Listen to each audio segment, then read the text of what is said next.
You wanna know what show sucks? It's super popular. Sword Art Online. It's so popular that it's at #2 on my anime list, most popular anime, with a score of 7.88. Personally, I'd give it a 1.5, and I just want to make one thing clear. I don't think you're incorrect or dumb for liking the show. I think that if you think it's good. Now, what I'm going to be doing throughout the series is going scene by scene, talking about how it messes up on a moment-to-moment basis. Because other than setting up its initial premise, it does almost everything wrong. Oh, and I'll also be talking about the few good things in the show. Oh, how those moments are far and few between. And I'll be doing it in a style similar to how Digibro did it for his Your Anime Sucks review of the Gun Gale Online arc. Which is pretty much just him doing it in the style similar to YMS, which I could have just said I'm doing it in the YMS style, but I didn't want to because I'm directly inspired to do this series by Digibro. I just wanted to say that. And without further ado, let's get this started. The show starts off with a few scenes of the game, which honestly isn't that bad of a way to start it, except for the fact that it's playing super intense music over it. Like, this is music that only happens when the characters are in serious danger. Then we see Kirito, who already has the game, but instead of playing it, he decides to watch people get it and talk about it. Because, yeah, if I got this game I'm super excited for, I'd totally just sit around and watch people play it, or talk about playing it, instead of playing it. Then we learned something that also confused me. All copies of SAO were bought immediately, but only 10,000 copies were sold. So that means that there just weren't very many made. Now, I'm not sure if this is because of, like, it'd be too hard on the servers or whatever, but I'm pretty sure a lot of MMOs have more than 10,000 people playing on them at a time, considering the fact that some have millions of people playing on them. So it could just be a thing with the servers, and that's like a new or whatever, or it could just be a terrible business decision to only make 10,000 copies of the game. Unless it's super expensive. So then we get a pretty cool shot of like this town where they all start off at, before getting a really dumb scene of this guy, of Kirito running through town, and this guy knowing he's a beta tester because he runs without hesitation. Because it's so improbable that Kirito could just be someone who's really excited to play. This guy's name is Klein, and he begs Kirito to tell him how to play the game. Which kind of seems stupid to me, considering the fact that he was apparently excited enough to stand in line for 3 days to get it. And if he was that excited to get it, then you think he would have done a little bit more research on how exactly you play the game. Especially since he had 3 days to think about it. Like, what, did he just not bring his phone to look stuff up on, or was he just really dumb and decided not to? So we immediately get Klein getting his butt kicked by the weakest monster in the game. And apparently Klein is so dumb he forgot that you don't feel pain. Oh wait, no, it was just so then Kirito would have to explain it. Then Kirito charges up a little pebble and kills the boar and throws it and kills the boar with it. I'll go more into like what's wrong with this in a later part. Then Kirito says that there's an infinite variety of sword skills, which again I'll talk more about in a later part. Klein goes on to say that, like, not having magic in this game was a pretty bold decision, but honestly that sounds like the worst decision ever for an MMO, with a very low amount of very low amount of skills, which again I'll talk more about later, and also talk more about this in the next episode. We get some gorgeous shots of the first floor, while Kirito and Klein just talk about how amazing Sword Art Online is. But Kirito says that it really isn't that amazing, even though he was incredibly excited to play it again, even though he was a beta tester, so he shouldn't have been excited as everyone else because he already knew what it was. But here he is saying that's not that amazing, even though this technology is great. But Kirito says that it really isn't that amazing, even though he was really excited to play. Then again, he was sitting around watching stuff about it instead of playing. So yeah, Kirito makes no sense whatsoever. We also learned that SAO was in the first game for the Nerve Gear, so why was everyone so excited about it? It doesn't make any sense with stuff I'm going to be talking about in a later part, but again, we'll get there when we get. Also, Kirito says that during the month-long beta, SAO is all he did, day and night, even though according to him it isn't that amazing. So far, this episode honestly isn't that bad though, except for like having a character be incredibly stupid for no apparent reason just to get some exposition out there. It's not all that bad. So Kirito and Klein go to say their goodbyes and go to log out, but they can't find the log out button. But they chalk this up to just being a bug, which honestly I'd probably think the same thing, unless it took hours to be resolved. And apparently Klein is so dumb that he actually thinks he can take the nerve gear off his head with his hands, even though it's impossible to not realize that it takes away your motor functions, or else you'd just be running around your room punching everything and probably end up getting yourself killed in some way or another. Whoa. It's so lifelike. Oh, hey, man. How's the brain? So many lawsuits. I guess we needed Kirito to explain that it does that. But I guess we needed Kirito to explain that it takes away the motor functions of the person. Kirito brings up the fact that he has a little sister, and Klein gets way too into it. So Kirito kicks him in the dick, even though he doesn't feel pain, so it's completely pointless. Then they finally come to the conclusion that something weird is going on right when a bell starts ringing, and for some reason. Then all the players get teleported to the center of the town, and the sky starts bleeding. Then the blood turns into a giant hooded figure that turns out to be the game's creator. He goes on to say that the logout button is not missing or a defect. He goes on to say that the logout button missing is not a defect, but a main feature of the game. He says stuff that all boils down to lose all your HP and you die. So Kaiba says that the only way to get out is to clear all 100 floors. And Klein, being the absolute moron that he is, it says that not even the beta testers made it that far. Well, no, duh, it's an MMO. It's not something that can be beaten in a month that easily. Honestly, it doesn't even seem like it'd be possible. Also, I wouldn't imagine that the beta would have all 100 floors in it. Just cause it just doesn't seem something that, like, they do. So Kaiba gives everyone a mirror and shows them for what they really are. Barely attractive 20-somethings, apparently. Good for you! Kind of undermines the whole light of day thing I had planned. But still, I'm going to break down stereotypes. Except you, Fatty. I'm getting down the curve. So they talk about how their exact figures, like how the figures are done by using coloration to touch certain parts of their body. And they use this to, like, determine your height and whatnot. But what happens if a person has, like, just really short arms?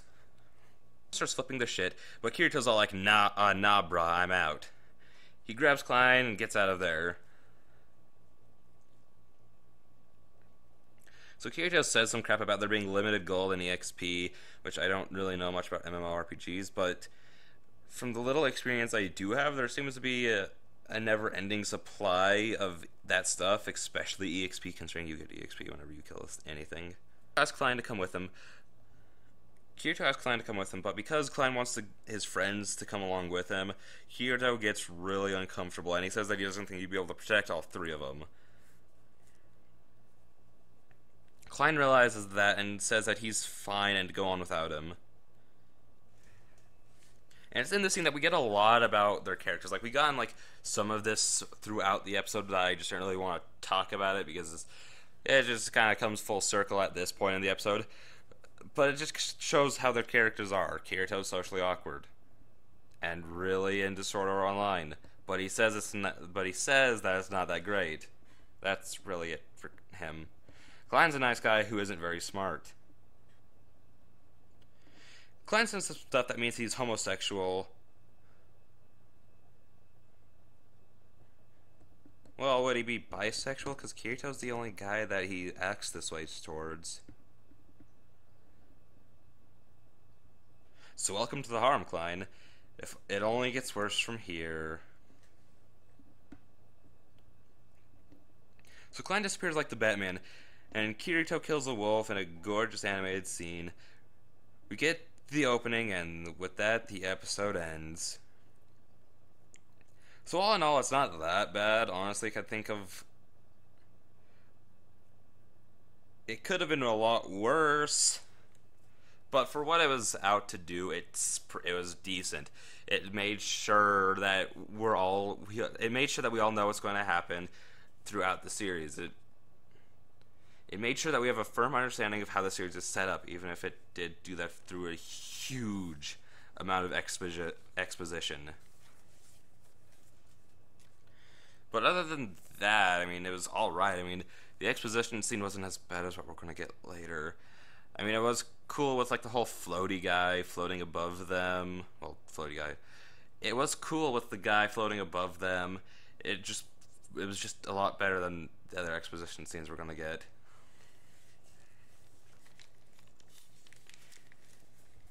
It makes sense that people were kind of excited after this episode. So that's how they screw it all up. Episode 2. In my opinion, this is probably the best episode in this season, which isn't really saying much, considering the rest of it. So in 1 month, nothing has been accomplished except 2,000 people died. Yeah, those... So a bunch of players hold a meeting, and this blue-haired guy says he's a night class, but it turns out that there are no classes in SAO. This brings me to a huge problem with SAO. It's not a good game.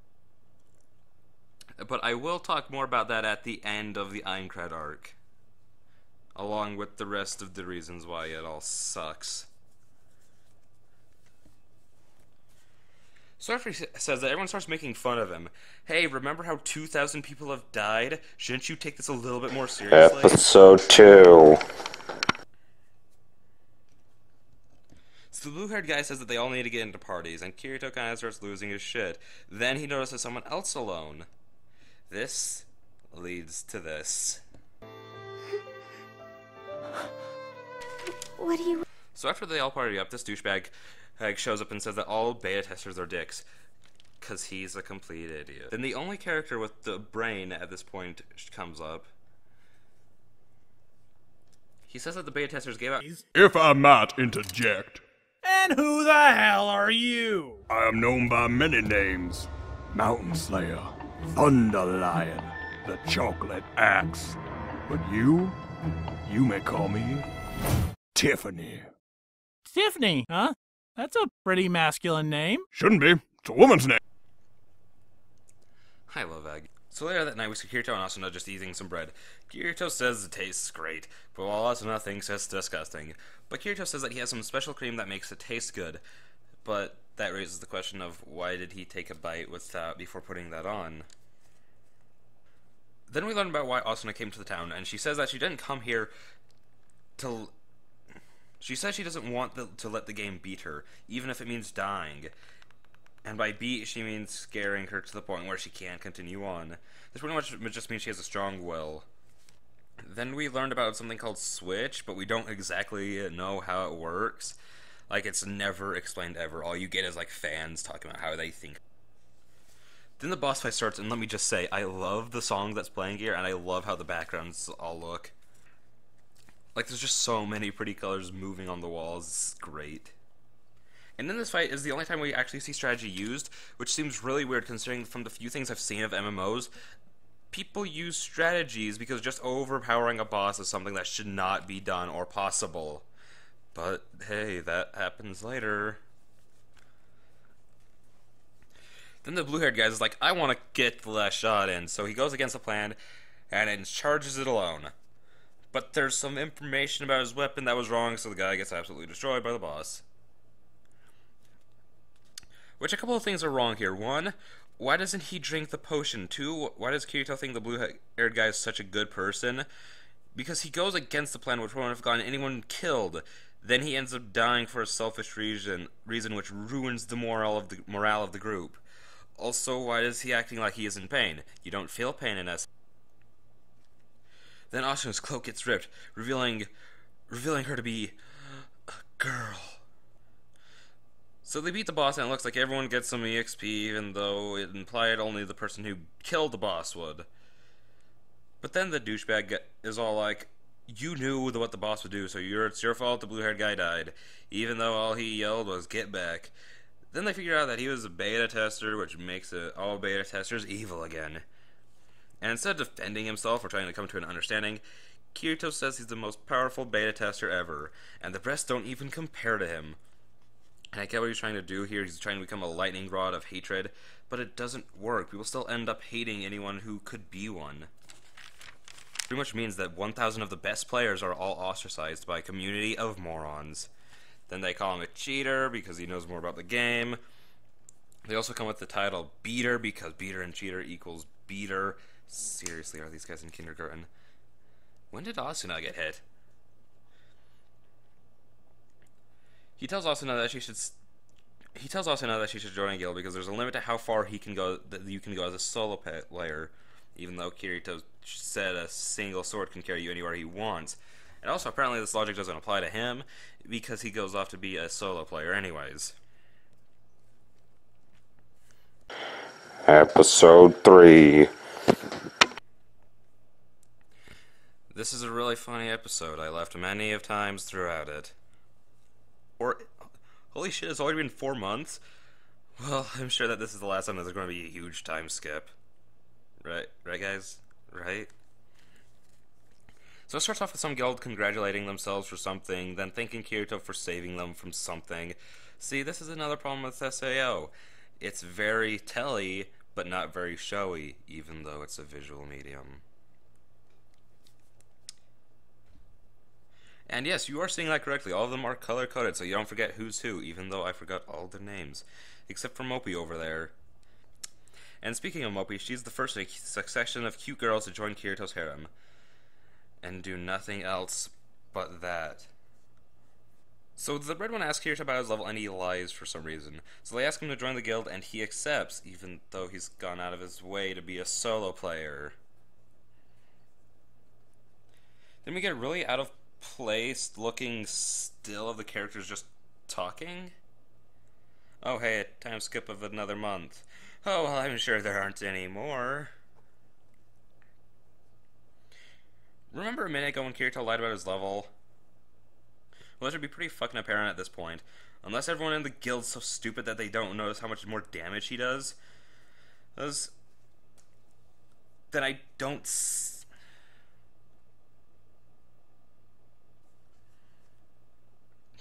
see how they don't understand that he's way higher than him.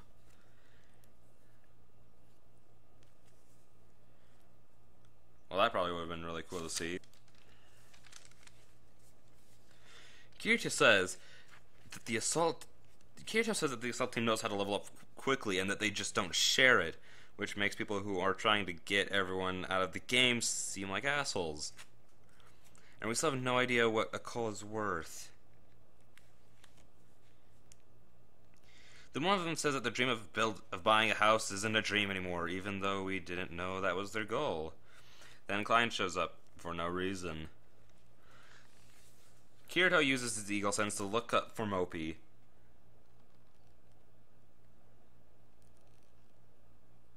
There isn't one. You're right. And somehow Kirito's surprised that hearing Mopi's afraid of dying. I'm pretty sure everyone in the game's afraid of dying. For someone who is set up to be extremely antisocial, Kirito's not only being social, but he knows exactly what to say to Mopi, which shouldn't really be something an antisocial person does. All she said was Kirito.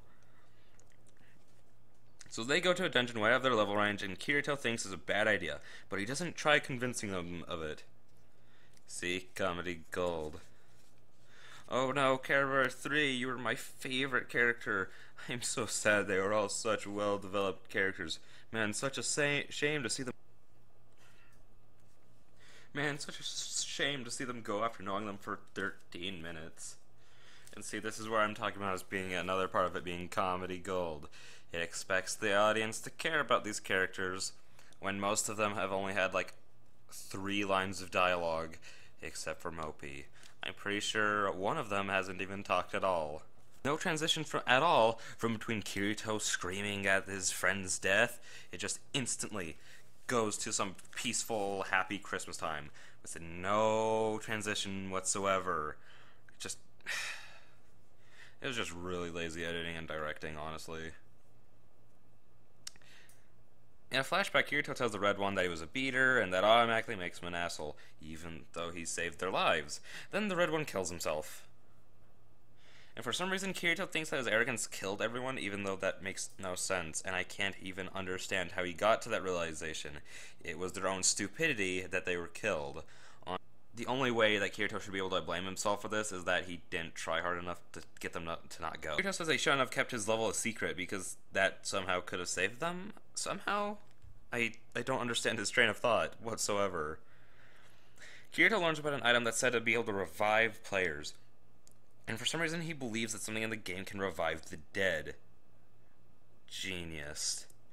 To get the item, Kirito has to kill a boss that only appears one night, that only appears on Christmas Eve. So how does anyone know that it can drop the revival item if this is the first time it can be fought? No other information other than its name and location is known, so how do they know about what items it will drop? Klein and his guild appear out of nowhere, and Klein agrees with me in the fact that the revival item can't bring them back. Klein tells Kirito that fighting the boss alone is pretty much suicide. Then a bunch of players come from nowhere, and Klein tells Kirito to go fight the boss alone. Makes sense to me. The boss appears, and Jesus Christ, what is that? It looks like a rejected character design from Night Before Christmas. Then we get these beautiful frames of animation, and Kirito kills the boss off screen and comes back to find that Klein and like 5 guys beat a group of like 30. And it turns out that the revival item can only be used within 10 seconds of the player dying. I guess it just puts them to sleep in those 10 seconds, or they could just pull off the nerve gear. Klein begs Kirito to live until the end, and that entire line seems really pointless. Kirito receives a message from Opie. I guess you can schedule the messages, telling Kirito not to blame himself for their deaths. She knew how strong he is and to never give up. She tells Kirito she's going to sing a song, but she hums. And the song she hums is Rudolph the Red-Nosed Reindeer. 'Cause it's the title of the episode. It's clever. Continued in part 2.